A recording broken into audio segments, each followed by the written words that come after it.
Tisser du lien social autour d'un potager, c'est la démarche entreprise par une association à Barret-Italie dans le Cap Corse. Le potager a été mis à disposition par la commune qui a vu dans ce projet l'opportunité d'installer une nouvelle famille au village.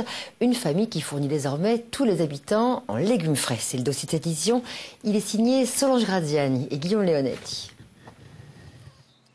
Derrière ce paysage bucolique se cachent bien des attentes. Un potager est devenu le centre d'un enjeu, la revitalisation du village. Et c'est sur les épaules de William que repose cette mission. Avec sa famille, il a répondu à une annonce lancée par une association. L'objectif, fournir des légumes frais aux habitants.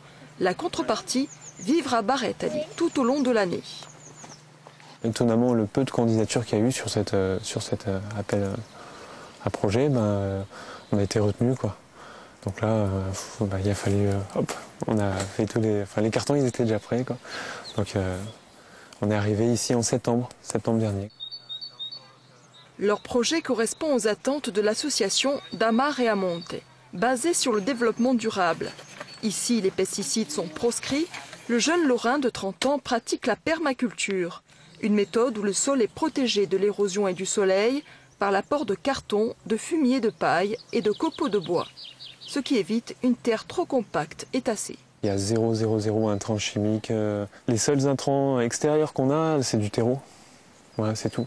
Du terreau, un petit peu de terreau pour faire les semis. À 9 h, la vente est ouverte. Les premiers clients sont là, dont Colette, la voisine. Je vais prendre des blés. Des blés. D'accord. Mais il y a même des poireaux. Il y a même des poireaux. Et des petits pois. Ah ouais, oui, il y a. Pour les adhérents de l'association, l'arrivée de William et de sa famille est un soulagement, car les marchands ambulants ont de plus en plus de mal à ravitailler les hameaux désertifiés. Aujourd'hui, j'ai acheté des blettes, des poireaux, une petite salade, et puis des fèves et des fraises, parce que ça, c'est merveilleux, les fraises. Et c'est toujours agréable d'avoir des légumes frais cueillis. On a l'impression de manger la nature après. Et c'est très agréable pour le village d'avoir un point où les gens peuvent se rencontrer. Ici, c'est pas un bistrot, mais c'est un potager. C'est très très bien. William a été embauché en contrat aidé. Il gagne 1 147 € par mois. 80% de son salaire est financé par l'État, 20% par Damar et Amonte. Durant 2 ans, les produits de la vente sont encaissés par l'association. Cette dernière va réinvestir cet argent pour acheter du petit matériel agricole.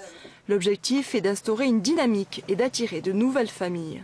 La population vieillit, il se passe que le village meurt, tout doucement. Vraiment, c'est terrible pour nous. L'exigence, elle est forte là, d'essayer de remettre du dynamisme, de remettre de la jeunesse et de prendre tous les moyens pour arriver à ce que nos villages se revitalisent.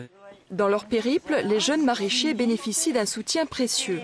Celui de Lucien, gardien des semences anciennes. Il a conservé des graines appartenant à ses parents. À 83 ans, il continue de faire son jardin. Il n'a jamais utilisé de semences ou de plants modifiés génétiquement. Ce sont des graines qui ont plus de 40 ans. Elles sont très vieilles. Et il n'y a pas de problème. Elles donnent bien lorsqu'on fait le semis. Regardez, elles poussent toutes. Celles que vous achetez, les paquets, même pas la moitié n'en poussent. Et là, elles donnent toutes. Une poignée comme ça, elles sont toutes poussées. C'est dans la cabane du jardin que Lucien conserve tous ses trésors, un lieu propice aux échanges. Ça, c'est les graines de tomates et cœur de bœuf. D'accord, donc si vous en voulez. Avec plaisir. Bon, allez. L'objectif de l'association est aussi de conserver les spécificités des légumes du Cap. Dans 2 ans, les jeunes maraîchers doivent être autonomes financièrement. La mairie de Barret-Italie a mis à disposition les terrains du potager gratuitement, mais aussi un appartement communal à loyer modéré. Tout a été mis en place pour que le couple réussisse son projet. Ça fait chaud au cœur d'être accueilli les bras ouverts comme ça, avec autant d'enthousiasme. C'est comme un peu une grande famille.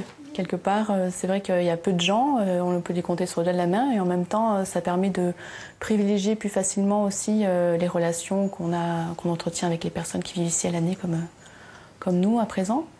Et donc les relations sont plus authentiques.